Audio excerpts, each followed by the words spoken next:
অন্যতম বীরাঙ্গনা নেত্রী সারা ভারত গণতান্ত্রিক মহিলা সমিতির সর্বভারতীয়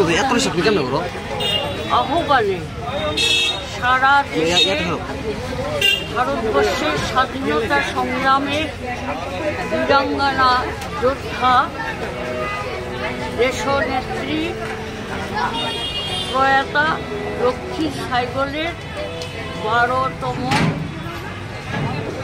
প্রয়াণ দিবস। এই প্রয়াণ দিবসটা আমরা প্রতি বৎসরেই অত্যন্ত মর্যাদা সহকারে পালন করে থাকি, লক্ষ্মী সাইগলকে স্মরণ করে থাকি এবং সেই সঙ্গে আমাদের দেশের নারী আন্দোলনকে এগিয়ে নিয়ে যাওয়ার ক্ষেত্রে লক্ষ্মী সাইগলের যে কর্মধারা বা তার যে আত্মত্যাগ, তার যে বীরত্বপূর্ণা, এটাকে আমরা আমাদের চলার পথে পাথেয় হিসাবে শপথ গ্রহণ করে থাকি। তো এবারে লক্ষ্মী সাইগলের এই প্রয়াণ দিবসে আমাদের স্লোগান হচ্ছে, আপনারা দেখেছেন, স্বাস্থ্য, শিক্ষা, কর্মসংস্থান, এই দাবিগুলো এবং নিট নেট এইসবের মাধ্যমে শিক্ষা ব্যবস্থা যে বেসরকারিকরণের একটা ধান্দা কেন্দ্রীয় সরকার করছে, স্বাস্থ্য পরিষেবাকে বেসরকারিকরণের হাতে তুলে দিচ্ছে, কর্মসংস্থানের রাস্তা ক্রমশ বন্ধ করে দিচ্ছে।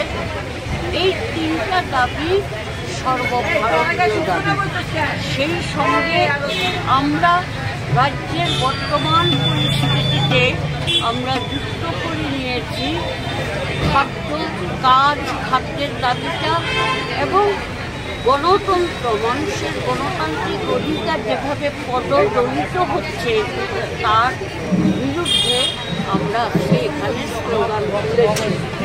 লক্ষ্মী সাইগল আমাদের কাছে প্রেরণা এবং আমরা তার আদর্শকে সামনে রেখে আমরা এগিয়ে যাব।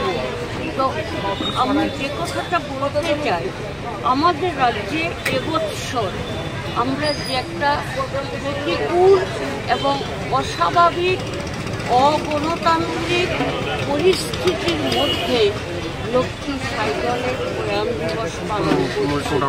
আপনারা দেখছেন, রাজ্যের আসন্ন স্তর পঞ্চায়েত নির্বাচনকে কেন্দ্র করে সারা রাজ্যেই এই রাজ্যের বিজেপি নামধারী দুর্বৃত্ত বাহিনী একটা রাজনৈতিক সন্ত্রাসের আবহাওয়া তৈরি করেছে।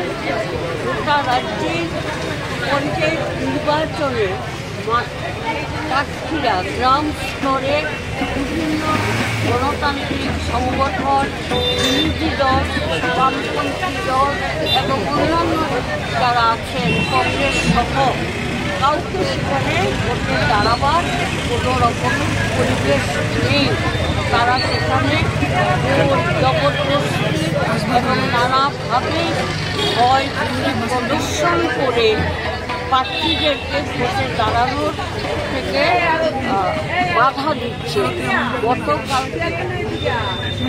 মনোনয়নপত্র প্রত্যাহারের শেষ তারিখ ছিল 22শে জুলাই। আমরা কি দেখলাম, সারা রাজ্যে